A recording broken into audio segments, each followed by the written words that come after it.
और हम जो हमने कल बनाया था उसी को हम आगे बढ़ाते हैं। तो हमने एक तो ये बनाया था हाई से, और एक हमने ये बनाया था लो से।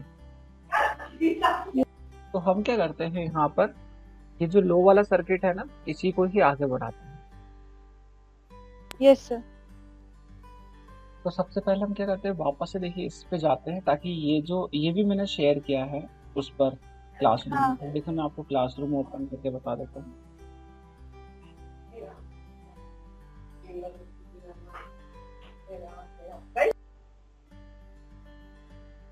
तो वाली क्लास में जो है ये कल मैंने शेयर किया था। देखिए इसमें यहाँ पर ये तीनों चीजें मैंने शेयर की है। एक तो यहाँ पर जो है ये 3x3 वाला है, मतलब इसका कोड भी है, और ये लो से जो हम करते हैं उसका भी है, और ये जो हाई से यस हम सर। करते हैं उसका भी है, और साथ में कल जो हमने क्लास ली थी उसका वीडियो भी शेयर किया है, तो पूरा देख सकते हैं। अच्छा, ठीक अब है सर, मैं अगेन चेक कर लूंगी। हाँ, और ये जो है ना, ये जो हमने कल, इसको हम चला के देख लेते हैं। ठीक है। तो जब हमने यहाँ पे लो सिग्नल दे रखा है, तो हम प्रेस करते हैं तो वहाँ जीरो सिग्नल चले जाता है, और एलईडी ऑन हो जाती है हमारे यहाँ पर। और इसका और ये सीरियल मॉनिटर, तो एलईडी अभी ऑफ है जब 1 आ रहा है, और ये जीरो आ रहे यस आने सर। पर एलईडी ऑफ। इसको स्टॉप करते हैं, ब्रेक चलते हैं, और हम जो है एक नया सर्किट बनाते हैं, create a new circuit. Yes. तो वहां पर है ना, हम जो कीपैड का कॉन्सेप्ट है उसको समझने की कोशिश करते हैं। तो कीपैड के लिए हम सबसे पहले तो हम जो है एक ले लेते हैं, और यहाँ से हम ले लेते हैं कुछ स्विच। सर टिंकर कैड पे अगर अपने को कोई कंपोनेंट एक्स्ट्रा ऐड करना हो तो उसके लिए क्या करना पड़ेगा? लाइब्रेरी डाउनलोड हो जाती है क्या? अभी तो इसमें इन्होंने नहीं दे रखा है, मैंने इसके बारे में पढ़ा था। हाँ, क्योंकि ब्लूटूथ मॉड्यूल वगैरह नहीं है इस पे। हाँ, ब्लूटूथ मॉड्यूल नहीं है इसमें, सही है। और ब्लूटूथ, नैनो भी नहीं है। हाँ नैनो भी नहीं है इसके अंदर, सही है। हाँ। ब्लूटूथ मॉड्यूल के लिए हम क्या कर सकते हैं, सिर्फ सीरियल की कमांड को टेस्ट कर सकते हैं। एक्सटर्नल जब हम ब्लूटूथ हाँ। लगाएंगे तो चल जाएगा हमारे हार्डवेयर पर। मतलब यहाँ अच्छा। पे सिर्फ सीरियल से कोड टेस्ट कर लो, क्योंकि सीरियल का कोड ही हाँ। ब्लूटूथ में चलता है। और ऑर्डिनो नैनो अच्छा। दोनों का काम, मतलब नैनो और ऑर्डिनो दोनों सेम ही है, हाँ। से एक दो पिन्स के का चेंजेस है, तो दोनों का कोड चल जाएगा। तो हम जो है, अगर मान लीजिए देखिए, अगर हमको ज्यादा स्विचेस इंटरफेस करना है, तो कल हमने एक स्विच के लिए जो है एक पिन का यूज किया था, और अगर हमको यस। ऐसे दो स्विचेस करना होंगे तो दो पिन का यूज करना पड़ेगा, और तीन हाँ। स्विचेस के लिए तीन का करना पड़ेगा। तीन और की अगर करनी हमको पड़ेगी। मान लीजिए 4x4 का मैट्रिक्स बनाना है, तब वहां पर ऐसा हम्म। हो जाएगा कि अगर 4x4 मतलब 16 स्विचेस हो जाएंगे, तो 16 पिन यूज करनी पड़ेगी। तो 16 पिन यूज करनी पड़ेगी, तो ऐसा रहेगा कि हमारी पिन्स बहुत ज्यादा यूज होगी, यस सर। है ना। तो हम क्या कर सकते हैं, अगर हम सभी स्विचेस को मैट्रिक्स के फॉर्म में कनेक्ट करें, सभी स्विचेस को मैट्रिक्स के फॉर्म में कनेक्ट करें, तो हम ये कर सकते हैं कि हम कम पिन्स के अंदर ही जो है, कम पिन्स के अंदर ही हम क्या कर सकते हैं, इनका यूज कर सकते हैं। जैसे अगर मैं यहाँ पे बात करता हूँ 3x3 की, तो आप देखेंगे कि हमने यहाँ पर जो है, मैं आपको यहाँ से एक और ओपन करता हूँ और वहां बताता हूँ।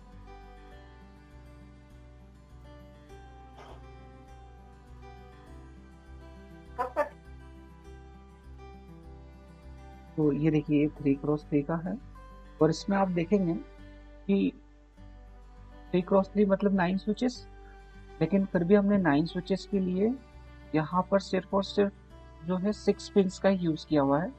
इससे बताता हूँ आप, मतलब वैसे तो अगर 9 स्विचेस हो रहे तो हमें 9 पिंस का यूज करना चाहिए था, यस सर।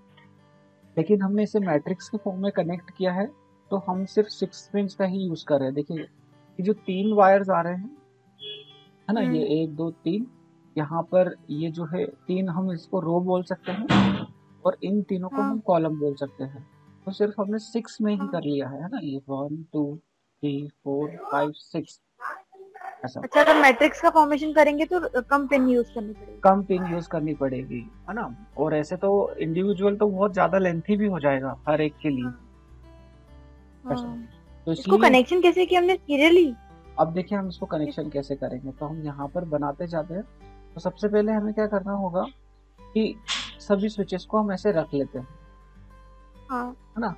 और रखने के बाद में यहाँ पर क्या करते हैं, मिनी ब्रेड बोर्ड्स ले लेते हैं, ऐसा भी ले सकते हैं वैसे तो मिनी। एक यहाँ रख लेते हैं और एक यहाँ रख कनेक्शंस के लिए। तो अब हम पहले सिंपल कनेक्शन करते हैं, है ना। तो सिंपल कनेक्शन में इसी को देख लेते हैं हम एक बार। यहाँ पर मैं फिर इसको आपको बताते हुए क्या कर रहे हैं।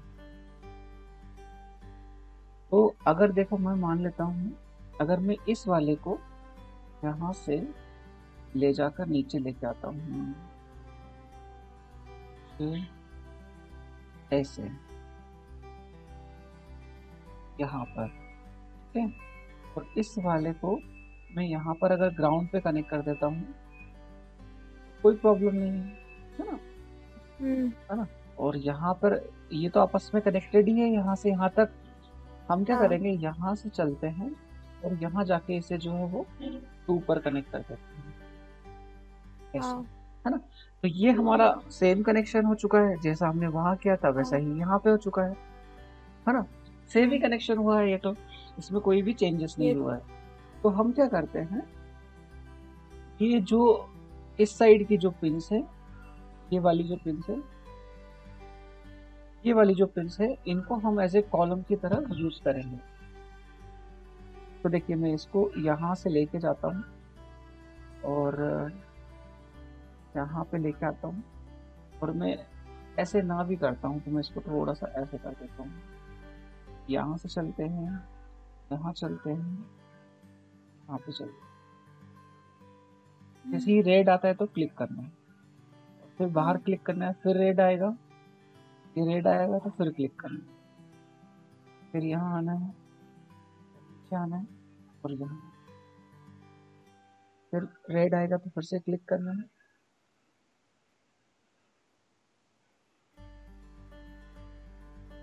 पिन सेम कनेक्शन हो चुके हैं।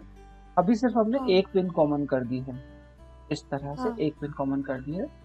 तो हम सिर्फ इसी के लिए एक बार कोड लिख देते हैं फटाफट, ताकि हम 1 बाय 1 आगे बढ़े, है ना। अगर एक साथ कनेक्शन कर देंगे तो समझ में नहीं आएगा।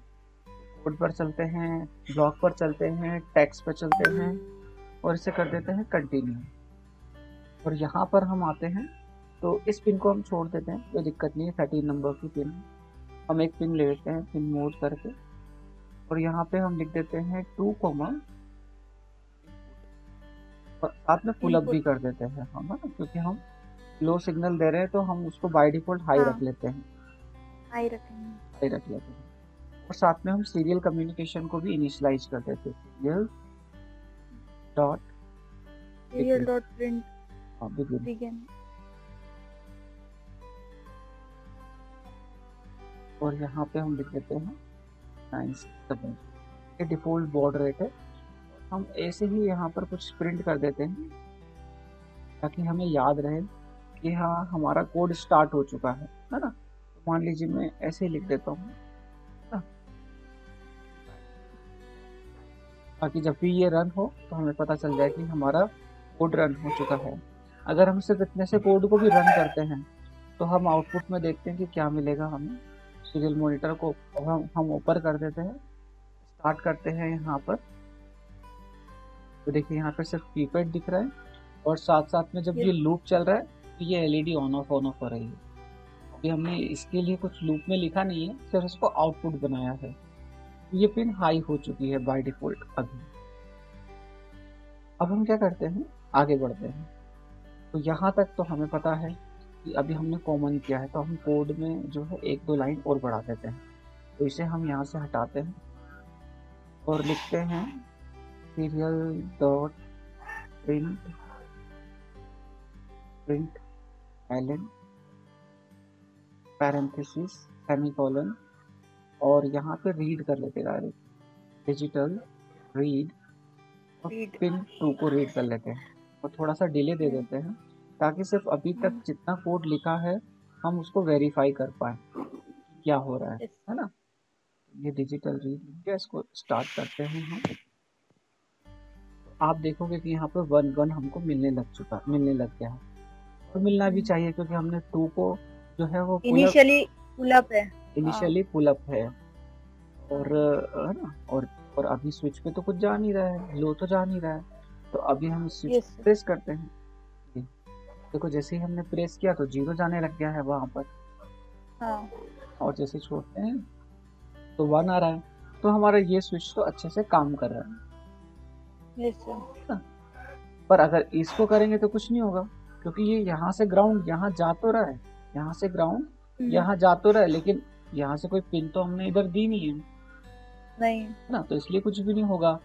तो इसलिए अभी हम क्या करते हैं, इसको स्टॉप कर, और अब क्या करते हैं, इस वाले कनेक्शन को पहले आगे बढ़ा लेते हैं। ऐसे करते हम क्या करते हैं, हम ऐसे ही याद रखेंगे कि ये वाला सेक्शन को हम कॉलम के लिए करेंगे और ये वाले सेक्शन को हम रो के लिए करेंगे। मुझे ये भी कनेक्ट करना है तो मैं यहाँ पे चलता और यहाँ जाके मैं इसे यहाँ पे तो कनेक्ट नहीं कर पाऊंगा, तो मैं इसे यहाँ जाके ऐसे नीचे लाके जैसे रेड आता है तो उस पर क्लिक कर, कनेक्ट हो चुका। और यहाँ पे भी हम चलते हैं, यहाँ पे भी क्लिक करते हैं, यहाँ पर भी क्लिक करते हैं, यहाँ आके रेड का क्या, अभी हमने सभी को कॉमन कर दिया है, तो ये भी हम कर सकते हैं, कोई दिक्कत नहीं है ना। तो अभी सभी ये एक साथ में कनेक्टेड हो चुके हैं हमारे। तो एक बार फिर कोड रन करके देखते हैं। तो इसे थोड़ा सा, अगर इस सर्किट को हमको थोड़ा सा इस साइड में मूव करना है तो देखो यहाँ पे क्लिक करना है और इधर ऐसे हल्का सा ड्रैग कर देना है। हम कोड को करते हैं, स्टार्ट करते हैं। तो अभी तक सब कुछ सेम ही है, कोई बात नहीं, हमने 2 स्विचेस जोड़ दिए तो, लेकिन स्विचेस पे कुछ जा तो है ही नहीं रहा है ना। मतलब यहाँ से अगर यहाँ पे तो ग्राउंड आ रहा है, यहाँ तो ग्राउंड आ रहा है, यहाँ तो ग्राउंड आ रहा है, लेकिन जो है वहां नहीं पहुंच रहा है आगे।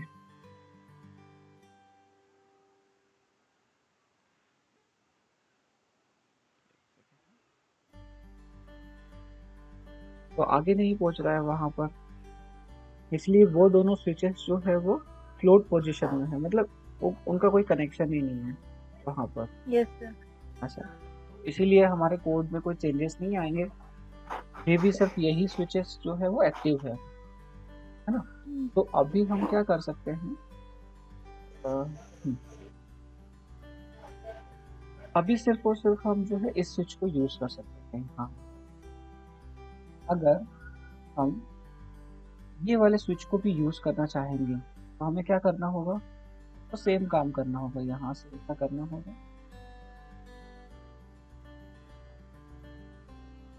अगर इस स्विच को भी यूज करना चाहते हैं तो हम क्या करना होगा, यहाँ पे हम क्लिक करते हैं और सिमिलर यहाँ चलते हैं, और जो है हम यहाँ पे थोड़ा करेक्शन, इन वायर का कलर चेंज कर लेते हैं।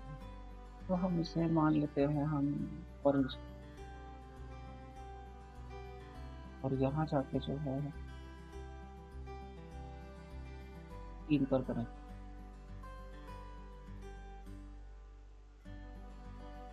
वैसे थोड़ा सा सही कर लेते हैं। तो अब जो है हम इसका कलर भी एक बार सही कर लेते हैं ताकि हमें जो डिफरेंशिएट हो जाए।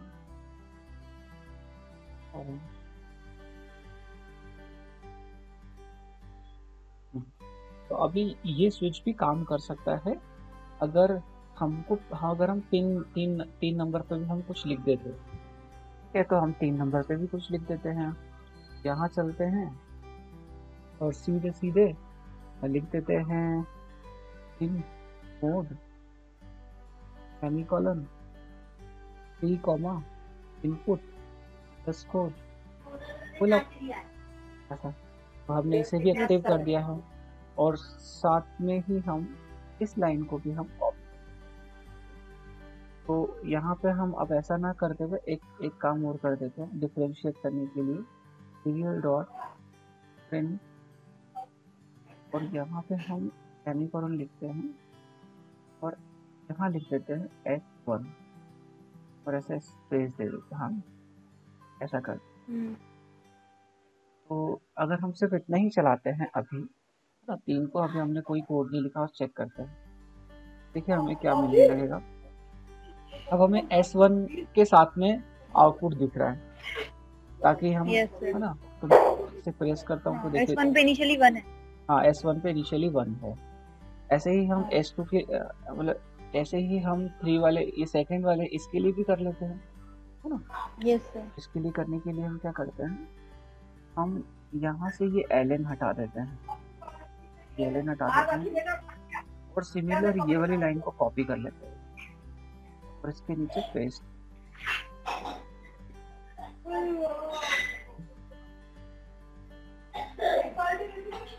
यहाँ पे आके इसे हम कर देते हैं X, यहाँ पर हम लिख देते हैं पिन 3, तो 3 को भी रीड कर लेंगे हम, और यहाँ लिख देते हैं LN, है ना, ताकि सबसे पहले S1 प्रिंट हो, इक्वल टू, पहले S1 आए, फिर इक्वल टू आए, फिर स्पेस आए, फिर जो भी स्विच की जो भी वैल्यू हो वो आ जाए, फिर S2 आए, है ना, और फिर जो है लाइन टर्मिनेट हो जाए S3 की वैल्यू करने के बाद में। तो एक बार इसको हम रन करके देखते हैं, तो देखिए, है ना, S1 की वैल्यू आ रही है, S2 की वैल्यू आ रही है, और अगर हम S1 पर क्लिक करते हैं तो S1 की वैल्यू 0 हो चुकी है, अगर हम S2 पे क्लिक करते हैं तो S2 की भी वैल्यू 0 हो रही है। यहाँ पे आप देखेंगे कि ये दोनों में स्पेस थोड़ा सा कम है, S1 इक्वल टू 1, तो यहाँ पर हम क्या करते हैं, इसको स्टॉप करते हैं, थोड़ा सा यहाँ से स्पेस बढ़ा देते हैं ताकि दोनों में अगर हमें पता चले। फिर इसको स्टार्ट करते हैं, तो अब आप देखोगे कि हाँ दोनों में थोड़ा सा स्पेस आ रहा है, तो हमें समझ में आ पाएगा। S1 को चेक कर लेते हैं, हाँ ठीक है, S1 हमारा चल रहा है। फिर हम ऐसे S2 को चेक कर लेते हैं, हाँ S2 हमारा चल रहा है, और हम इसे स्टॉप करें। जब हमने, सर ये S1 और S2 को सेपरेट कैसे कर रहा है कि ये सेकंड पिन का है, ये S2 है तो ये थर्ड पिन का है? ये देखिए हमने S2 पहले प्रिंट किया, और उसके बाद जो नीचे रीड किया वो 3 वाले स्विच को रीड किया। अच्छा, है ना, पहले 2 को किया था यहाँ पर, हाँ पहले 2 को किया था। तो पहले देखो S1 प्रिंट होगा सबसे पहले, तो ये S1 प्रिंट हो चुका है, इक्वल टू आएगा, फिर इसका रिजल्ट आएगा, है ना, डिजिटल रीड 2 का। तो 2 पर जो भी सिग्नल आएगा वो यहाँ पे आ जाएगा, ये 1 और 0 की जगह, है ना। यस। उसके बाद में एक स्पेस आएगा, ये हमने थोड़ा सा यहाँ पे स्पेस दे दिया है, देन S2 आ जाएगा, फिर इक्वल टू, फिर थोड़ा सा स्पेस, फिर पिन नंबर 3 का आ जाएगा। तो ऐसे हमने अभी जो है वो 2 स्विचेस को इंटरफेस किया है। अगर हम इनको हटा देते तब भी हमारा कोई दिक्कत नहीं थी, ऐसा। तो अगर हम यहाँ पर अगर एक स्विच और ऐड करना चाहें तो हम उसको भी ऐड कर सकते हैं, सिमिलर जैसे इसको ऐड किया वैसे ही हम उसको भी ऐड कर देंगे। हाँ S3। मैं यहाँ से देखो, यहाँ पे चलता हूँ, एक सिंगल क्लिक करता हूँ, टर्न करता हूँ, और चलिए मैं ऐसे ही ले चलता हूँ ना, ये S4 पे इसको हम लेके जाते हैं। तो ये मैंने इसे S4 पे कनेक्ट कर दिया है, तो ऐसे भी हो चुका है ना। अब हम इसके लिए भी कोड लिख देते हैं, एक बार यहाँ पे चलते हैं, फिर लिखते हैं पिन मोड और सेमीकोलन पैरेंथेसिस, लिख देते हैं यहाँ पे 4 कॉमा इनपुट, और यहाँ पर, है ना, कॉमा के बाद में जितनी भी चीजें हम लिखेंगे वो सब कैपिटल में लिखना है हमको। तो 4 को भी हमने यहाँ पर यूज कर लिया है कोडिंग के अंदर। और सिमिलर हम ये वाली लाइन को कॉपी करते हैं यहाँ से यहाँ तक, और इसे भी हम रीड कर लेते हैं, है ना। अभी हमने कुछ किया नहीं, सिर्फ हम रीड ही कर रहे हैं, ऐसा। और यहाँ से थोड़ा सा ये स्पेस हम सही कर देते हैं, और अब हम इसे S3 कर देते हैं। साथ साथ में हम यहाँ पर जो है नीचे से जो है 4 कर देते हैं, है ना। डायरेक्टली अब ये ln जो है वो हटा देते हैं यहाँ से ना, ताकि पूरा डेटा प्रिंट हो। देखो अगर हम ln यही रहने देंगे तो क्या होगा कि लाइन चेंज करके होगा वो। हाँ, दोनों अलग अलग आने लग जाएगा वो। हाँ। S1 आएगा, S2 आएगा और S3 नीचे आ जाएगा। ये देखो S1 S2 आ रहा है, S3 नीचे आ रहा है ना। तो इसलिए हमको ये ln यहाँ से हटा देना चाहिए। ln यहाँ से हटा दिया और एक बार स्टार्ट करके हम देखते हैं कि क्या होता है। तो अभी हमको S1 S2 S3 दिख रहा है और हम सभी को प्रेस करके देखेंगे। तो S3 पे देखते हैं कि क्या हो रहा है। हाँ, S3 को जब प्रेस 0 हो गया। जो हो गया है। अब हम ऐसे S2 को देख लेते हैं, है ना। तो ये हमारे इंडिविजुअल स्विचेस हो चुके हैं, है ना। ऐसे तो ये हमारा जो है वो सही तरह से काम कर रहा है। हम इसको जो है वो स्टॉप करते हैं यहाँ पर। तो लेकिन दोनों को एक साथ प्रेस नहीं कर सकते ना अपन? हाँ, दोनों एक बार में को एक ही वो कर हाँ, दोनों को एक साथ प्रेस नहीं कर सकते हैं, क्योंकि नहीं कर सकते। हाँ, अगर हमको प्रेस करने का अगर यूज हो तो हम फिर वैसा कोड लिख सकते हैं। कहीं पर ऐसी कोई एप्लीकेशन हो जहाँ दोनों बटन को एक साथ प्रेस करना हो, हाँ। है ना। इसीलिए पता है क्या है, मतलब जो टच स्क्रीन का जो कॉन्सेप्ट होता है ना, वो भी स्विचेस से ही आया है। स्क्रीन का जो कॉन्सेप्ट है वो भी स्विचेस से ही आया है। वहां पर सबसे पहले रजिस्टिव टच आया था। मतलब जब इनिशियली एलसीडी बनी तो सबसे पहले तो डिस्प्ले आया, मतलब सिर्फ आपको दिखेगा, आप देख सकते हो, कुछ भी टच नहीं कर सकते हो। लेकिन बाद में जो है वो टच का कॉन्सेप्ट आया। तो देखो मैं आपको यहाँ पर एक चीज में बताता हूँ, और यहाँ लिखता हूँ मैं रजिस्टिव टच कॉन्सेप्ट,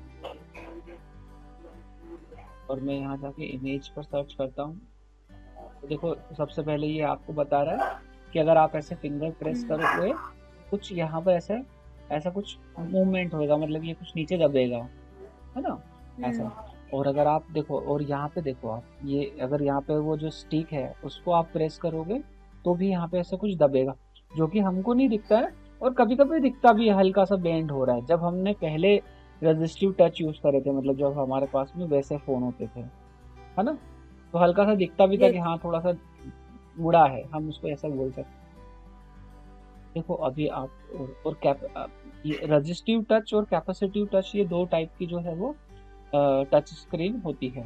तो रजिस्टिव टच पहले यूज होती थी, उसमें हमको है ना दबा कर चलाना पड़ता था, उसको थोड़ा सा दबा कर चलाना पड़ता था। आजकल जो है वो कैपेसिटिव टच है, मतलब आपने सिर्फ टच किया और हो जाएगा।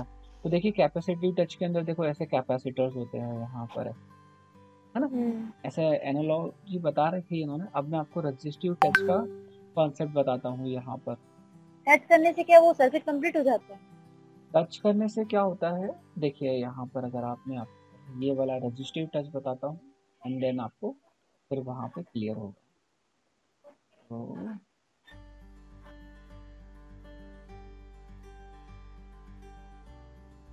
इस टाइप की टच स्क्रीन आती है जिन्हें हम मतलब आर्डिनो के साथ में इंटरफेस कर सकते हैं।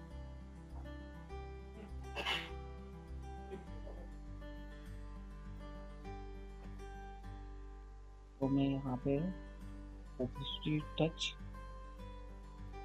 और लिखता हूँ कनेक्शन डायग्राम, ऐसे ही सारे वर्ड्स लिख देता हूँ ताकि एक सही इमेज वो दे पाए।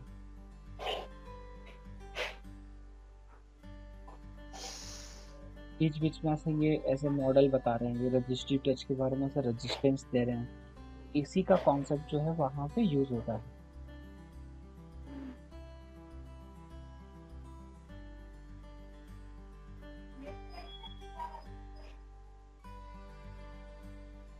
जैसे पोटेंशियोमीटर कैसे होता है, पोटेंशियोमीटर में जो है रेजिस्टेंस की वैल्यू चेंज कर सकते हैं। पोटेंशियोमीटर में हम रेजिस्टेंस अकॉर्डिंग करंट का फ्लो मेंटेन कर सकते हैं। हाँ, है ना, उसमें हम जब नॉब को घुमाते हैं तो जो है कुछ ना कुछ रेजिस्टेंस चेंज होता है और वोल्टेज भी चेंज आपको मिलता है। सेम कॉन्सेप्ट पर जो है पोटेंशियोमीटर के कॉन्सेप्ट पर ही ये जो है वो रजिस्टिव टच स्क्रीन काम करती है।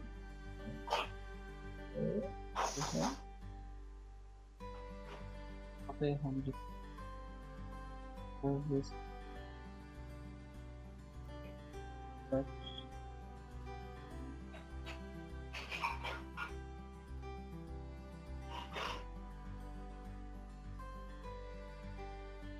और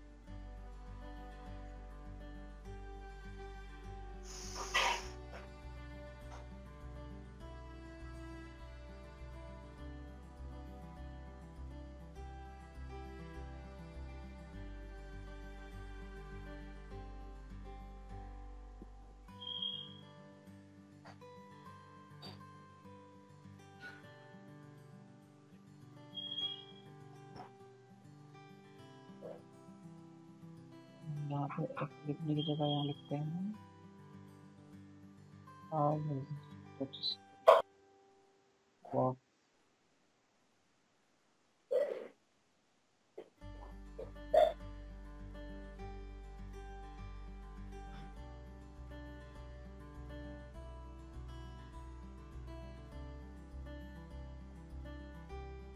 तो सर जो है हम ये वाली चीज़ों को देखते हैं।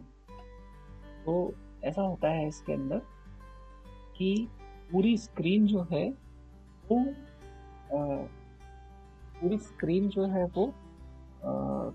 डिवाइडेड रहती है। जैसे ही हम बीच में प्रेशर अप्लाई करते हैं ना, तो एक लेयर आपस में कनेक्ट हो जाती है, अंदर की जो लेयर्स है वो आपस में टच होती है।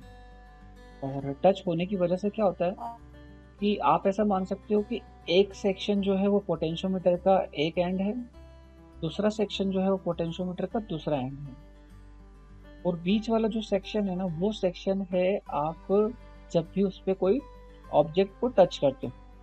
तो पोटेंशियोमीटर में ऐसा होता है कि हम बीच में तो नॉब में घूमती रहती है, तो वोल्टेजेस में चेंजेस आते हैं। तो सिमिलर अंदर रेजिस्टिव लेयर्स होती है, जैसे ही हम उसको दबाते हैं तो यहाँ पर आपको डिफरेंट वोल्टेज मिलता है, यहाँ पर अलग वोल्टेज मिलता है। जैसे अगर आपने यहाँ टच किया तो आपको कुछ और वोल्टेज मिलेगा ना। इसका एक आउटपुट पिन भी होती है, मतलब ये यहाँ पर एक आउटपुट पिन भी रहती है, और अगर आपने यहाँ टच किया तो उस आउटपुट पिन पे आपको दूसरा मिलेगा, दूसरा जो है वोल्टेज मिलेगा, और उस वोल्टेज को जो है वो रीड किया जाता है, और उस वोल्टेज को रीड करके ये पता लगाया जाता है कि जो है कहाँ पर जो है वो टच हो रहा है, कि जो है उसकी वैल्यूज जो है हम ऑर्डिनो पर देख सकते हैं। हाँ।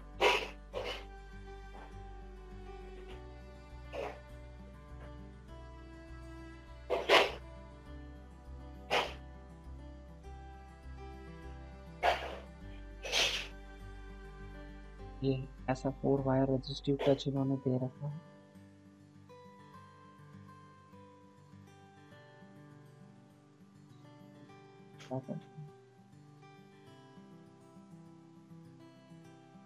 उसमें से 4 वायर डिजाइन है ये।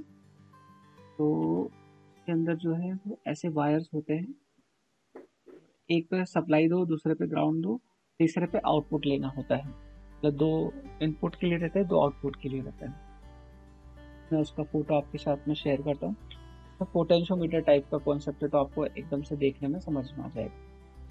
तो हम चलिए फिर से यहाँ चलते हैं। तो सिमिलर मतलब टच स्क्रीन पर भी जो है वो वोल्टेज को रीड किया जाता है। एक्चुअल में पूरी स्क्रीन जो है वो रेजिस्टेंस की लेयर होती है, और जैसे जैसे हम उसको प्रेस करते हैं तो वोल्टेजेस में जो चेंजेस आते हैं आउटपुट पर, उसको हम रीड करते हैं।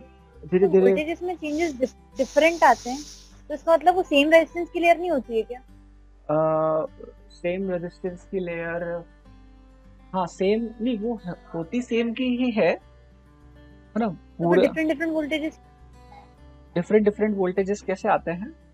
जैसे पोटेंशियोमीटर को हम एक बार यहाँ पे पोटेंशियोमीटर का जो है अपन डायग्राम देखते हैं। मैं यहाँ पे लिखता हूँ पोटेंशियोमीटर।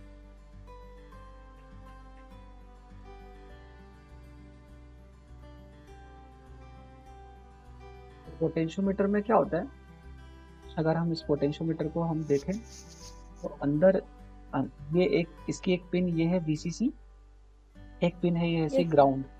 अंदर जो है यहाँ पर एक ऐसी लेयर होती है, राउंड शेप में एक लेयर होती है जो कि यहाँ से स्टार्ट होके यहाँ तक जाती है, यहाँ से स्टार्ट होकर यहाँ तक जाती है। और बीच में ये जो पॉइंट होता है ना, नॉब, हाँ ये नॉब जो है इससे जुड़ा हुआ रहता है, तो ये उस पूरी लेयर पर ऐसे घूमता रहता है, रोटेट होता है। और मिडिल में लगा दिया आपने तो करंट सिर्फ यहाँ से ट्रेवल होकर मिडिल से वापस आ जाएगा, यहाँ से ट्रेवल होकर सिर्फ मिडिल से वापस आ जाएगा, उसको इतना ही पाथ चलना पड़ा। तो लेयर तो पूरी सेम थी, लेकिन इसने जो है उसको बीच में रखा है यहाँ पर। तो उससे यहाँ पर यूजर को अभी देखो, अभी हमको क्या अंदाजा होता है, अभी हमको ये अंदाजा होता है कि कितना वोल्टेज है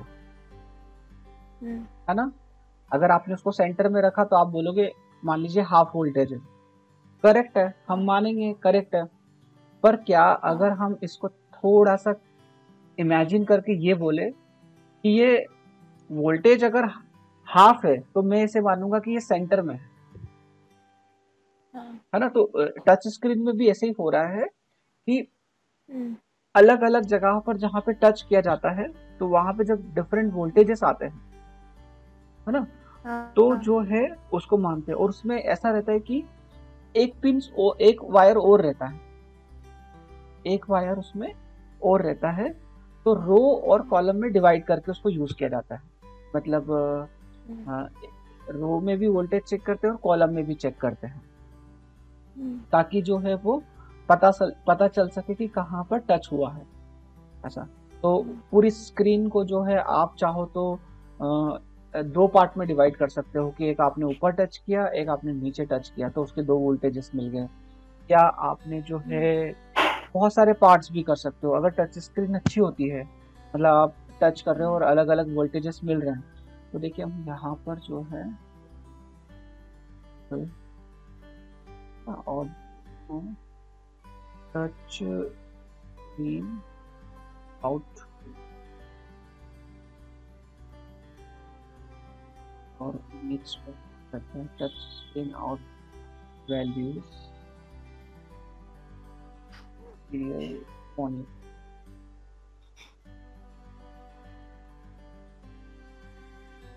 इमेजेस पे चेक करते हैं।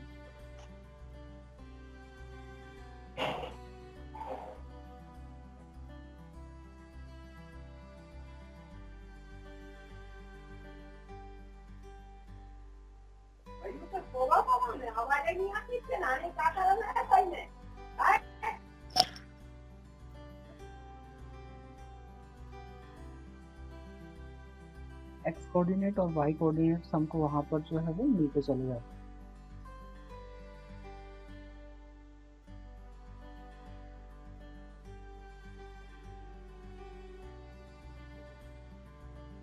यहाँ लिखते हैं हम टच स्क्रीन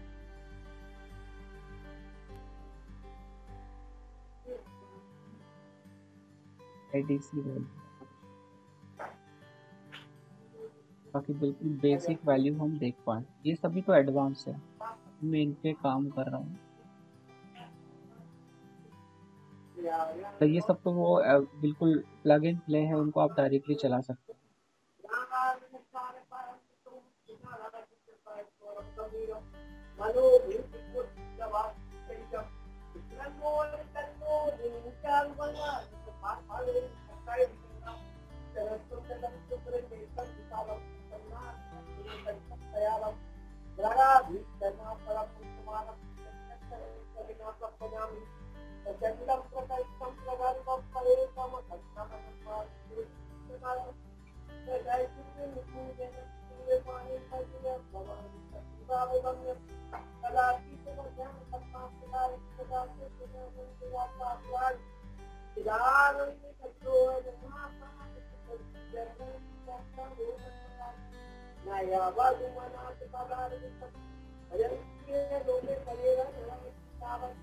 तो यहाँ पर इन्होंने जो है आपको इस वीडियो का ऑडियो आ रहा है क्या, सुनाई? screen test of I used no sir. शायद ये इसमें ऐसा ऑप्शन होता है कि हम जो है ऑडियो भी शेयर कर सकते हैं। एक मिनट।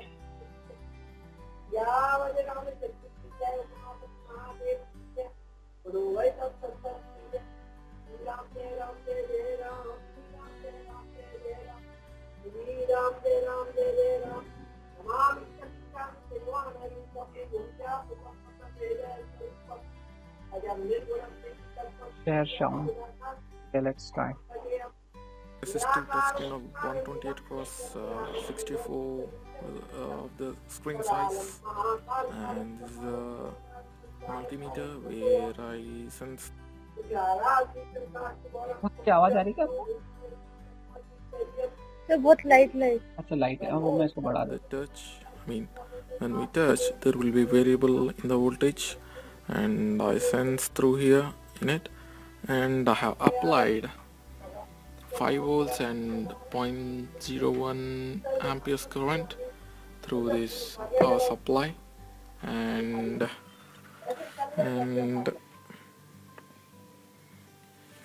the observation.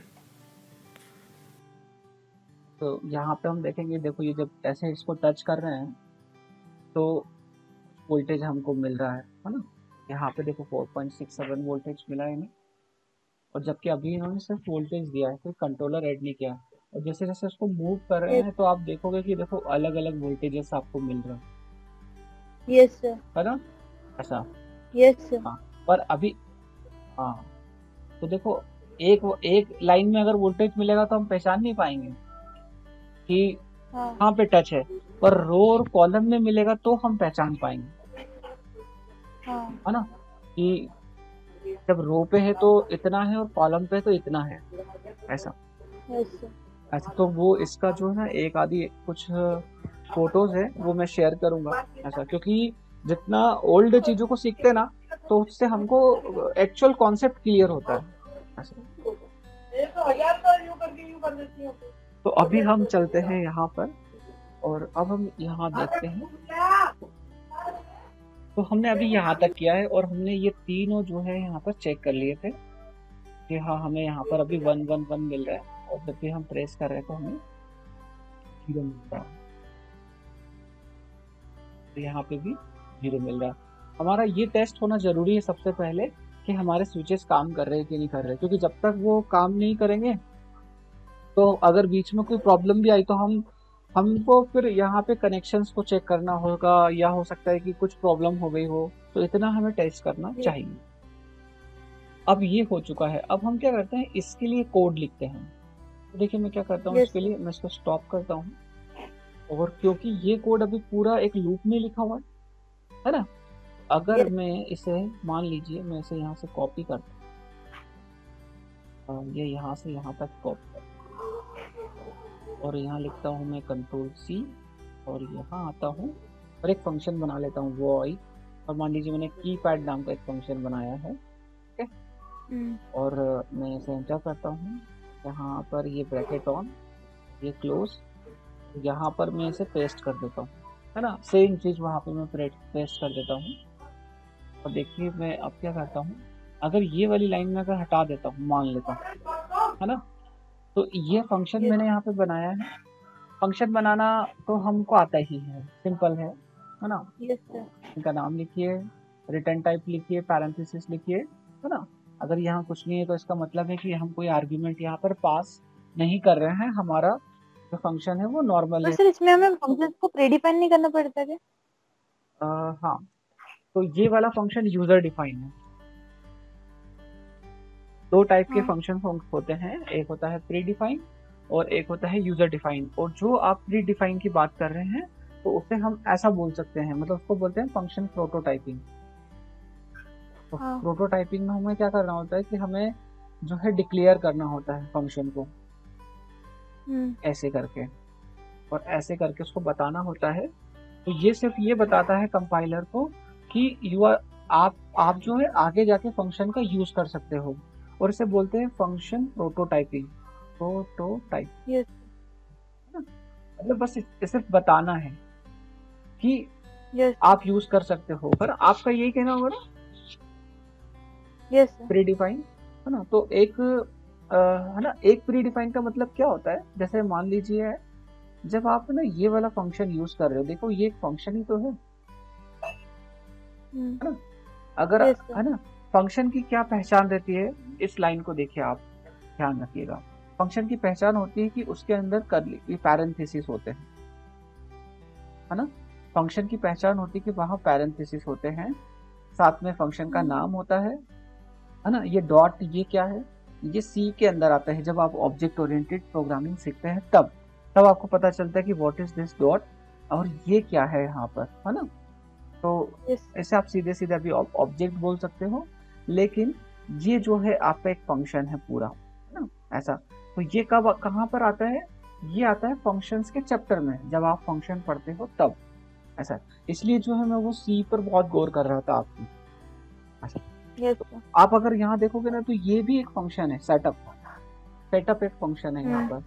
और अगर आप ये पिन मोड देखोगे ना, तो पिन मोड भी एक फंक्शन है, पिन मोड भी एक यस फंक्शन है, जहां पर आपने दो आर्ग्यूमेंट पास कर रखे हैं ना।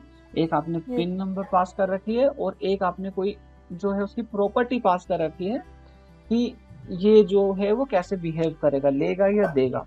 पर ये एक फंक्शन है, लेकिन ये प्री डिफाइंड फंक्शन है, ये एक प्री डिफाइंड फंक्शन है ना। इसको हम सीधे सीधे कमांड भी बोल सकते हैं, मतलब कि ये कमांड है। पर ऐसी ये टर्मिनोलॉजी जब आती है ना, प्री डिफाइंड कमांड, यस ये वो, हो सकता है जब हम सी को एक सिक्वेंशियली पढ़ते चले जाएं, है ना, और कोई हमको एक बार बताने वाला हो कि यहाँ पे ये होगा, यहाँ पे ये होगा, देन हम ये कह सकते हैं कि अच्छा अच्छा, ऐसा भी बोल सकते हैं, ऐसा भी बोल सकते हैं, ऐसा भी बोल सकते हैं। बहुत बार ऐसा हमको जब नए वर्ड्स आते थे, थोड़ा सा ऐसा हो जाता है कि यार ये क्या वो क्या, ऐसा। तो अभी हम ऐसा मानेंगे कि दो टाइप के फंक्शन होते हैं, प्री डिफाइंड फंक्शन और यूजर डिफाइंड फंक्शन। तो ये है ना, ये यूजर डिफाइंड फंक्शन, इसीलिए मैंने क्या किया कि डायरेक्टली अगर हम इसका कोड देखेंगे ना, इस वाले का कोड देखेंगे, तो इसका कोड आप देखो, मतलब यहाँ पर भी एक फंक्शन हमने डिजाइन किया हुआ है, ये रहा, और इसका टाइप थोड़ा सा अलग है, तो इतनी सारी चीजें हैं। पहले हम क्या करते थे, डायरेक्टली ये फंक्शन बनाना चालू कर देते थे और वही बता देते थे कि ये सब चीजें होती है। लेकिन अभी हमने क्या करा, यहाँ पर ये जो पूरा कोड था हमने उसको एक फंक्शन में रख दिया। फंक्शन यहाँ पे यूजर डिफाइन है, ये फंक्शन का नाम है, यहाँ पर हम कुछ भी लिख सकते हैं, है ना। हम यहाँ पे इसे ऐसा भी कर सकते थे, कीपैड अंडरस्कोर की अंडरस्कोर पेड, जो भी हमें नाम रखना होता है वो हम रख सकते थे। ये जब भी आप कोई फंक्शन, जब भी आप फंक्शन की बात करते हो ना, तो वहाँ बहुत सारी चीजें होती है, पर कुछ फिक्स चीजें होती है बेसिक फंक्शन के लिए हमें आना चाहिए।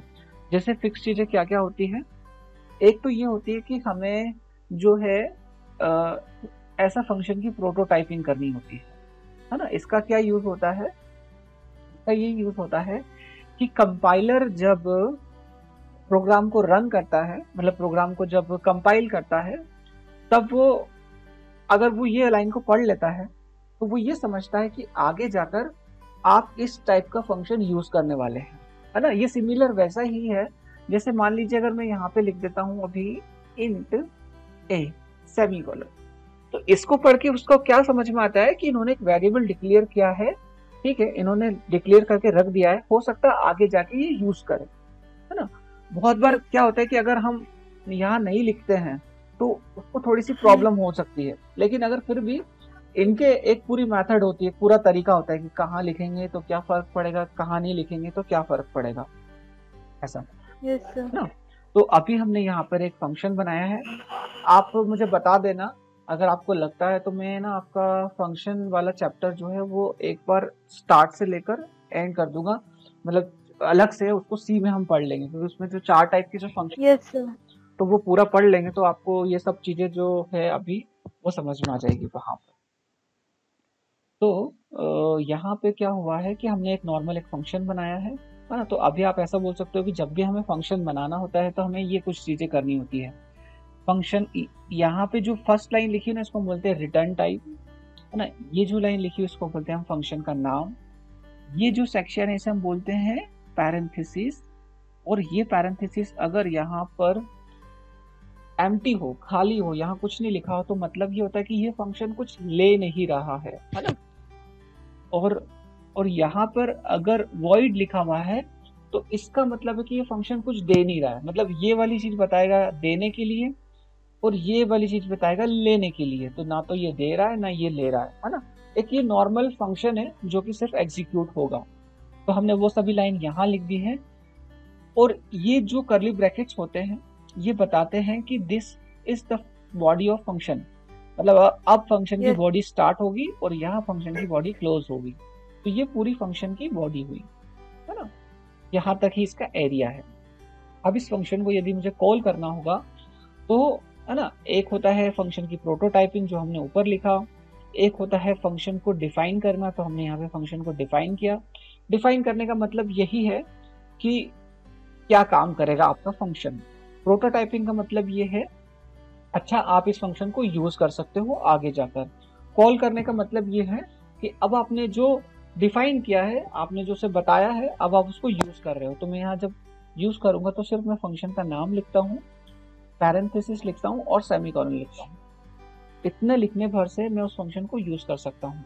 तो अभी आप देखेंगे कि जैसे ही मैं इसे यहाँ पर जो है वो जैसे ही इसे मैं यहाँ पर जो है वो रन करता हूँ, तो देखो मैं इसे पहले क्लियर कर देता हूँ।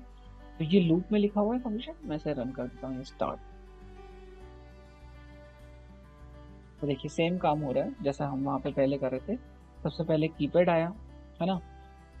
कोड कैसे एग्जीक्यूट होता है ना, कोड की दो तीन मतलब कई प्रकार की टेक्निक्स होती है।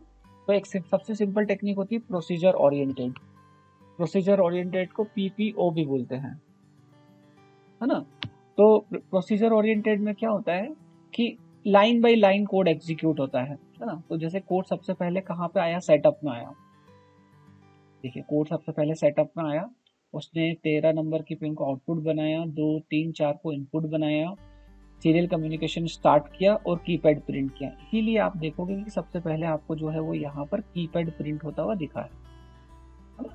सबसे पहले है ना। अब मॉनिटर पे तो और कुछ दिख नहीं सकता इसलिए कीपैड दिख गया, लेकिन उसने ये सारा काम भी किया है। उसके बाद में उसने इस फंक्शन को चेक नहीं किया है ना। उसके बाद में वो डायरेक्टली यहाँ लूप में आया है। लूप में आने के बाद में है ना, लूप में आने के बाद में उसने देखा कि यहाँ पे कोई फंक्शन का कॉलिंग हुआ है। तो जैसे ही उसने देखा कि यहाँ फंक्शन का कॉलिंग हुआ है तो वो चेक करेगा कि इसकी डेफिनेशन का है।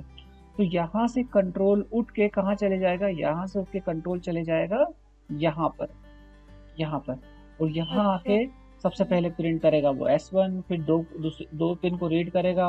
मतलब वॉइड लूप में ही फंक्शन को कॉल करते हैं क्या? हाँ, लूप में ही फंक्शन को कॉल करते हैं। देखिए हाँ वही है ना, ये जो फंक्शन का जो चैप्टर है ना उसके अंदर ऐसा रहता है कि फंक्शन को आप जो है वो लूप में भी कॉल कर सकते हो, फंक्शन को आप फंक्शन में भी कॉल कर सकते हो। जैसे ये आपने एक फंक्शन बनाया, हो सकता है कि ऐसा आप एक और फंक्शन बनाओ या कोई और फंक्शन बनाओ, तो वहां पर भी उस फंक्शन को कॉल कर सकते हो ऐसा। और फंक्शन को लिखने से फायदा क्या होता है कि वो चीज आप रिपीटेटिवली कर सकते हो, वो चीज आप बार बार कर सकते हो यूज करके। लेकिन ये क्या होता है कि एक 30 मिनट में तो आएगा ही नहीं, मतलब अगर अपन 30 मिनट में उसको समझने की कोशिश करें तो वो तो आएगा ही नहीं, क्योंकि हमको इसका पूरा बेसिक से ही हमको लेके चलना पड़ता है ताकि क्लियर हो है ना।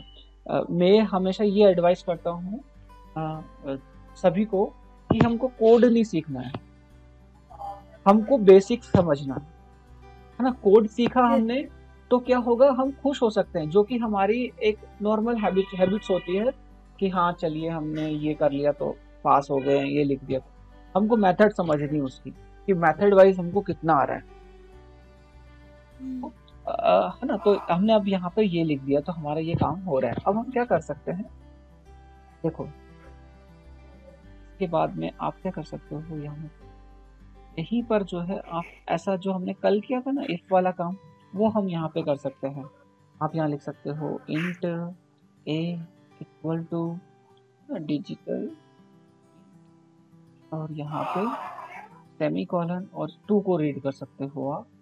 और रीड करने के बाद में अगेन हमने यही करा था पहले भी, अगर इफ a इक्वल टू क्या आ जाए 0 आ जाता है तो जो है तो जो है वो आप वहाँ पे जो भी टास्क करना चाहते हो वो कर सकते हो। तो लेट्स सपोज आपको वहाँ पे लिखना था LED ऑन, तो वो आप यहाँ पे कर सकते हो। या S1 प्रेस्ड ऐसा लिख सकते हो आप, है ना। ठीक है, आप जब आपने इसको ऐसे रीड किया है तो आप एक काम कीजिए, ऐसे रीड करने के साथ साथ में बाकी को भी रीड कर लीजिए।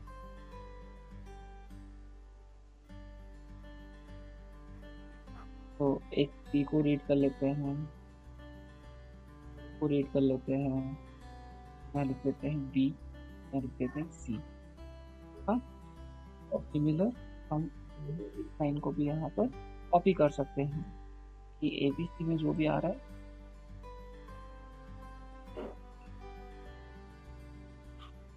तो हम जो है अब पहले यहाँ कर लेते हैं, यहाँ कर लेते हैं और यहाँ लिख देते हैं हम ST, तो हमको पता चल जाएगा कि क्या प्रेस हुआ है। यहाँ लिख देते हैं, क्लियर करते हैं और एक बार जो है इसको रन करते हैं और रन करने के बाद में चेक करते हैं कि हमें क्या आउटपुट मिलता है। और अब हम यहाँ पे देखते हैं कि अगर हम जो है कोई भी की प्रेस करते हैं तो क्या होगा। तो यहाँ पर जो है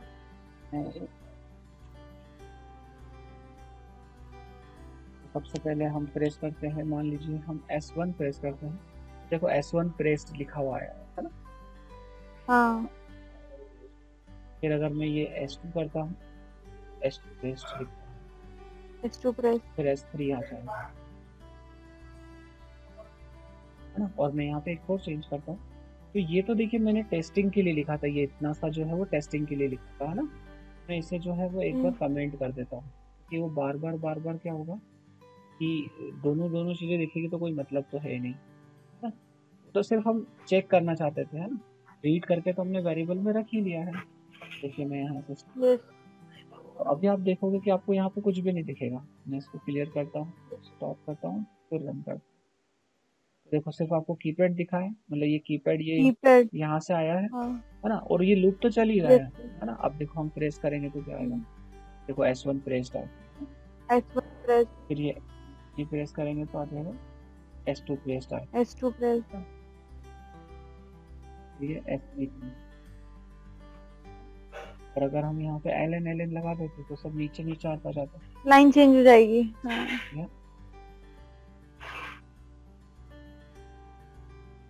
तो मैं ये सोच रहा हूँ कि सबसे पहले मैं आपके जो है ना वो फंक्शन वाले चैप्टर करवा लेता हूँ, है ना।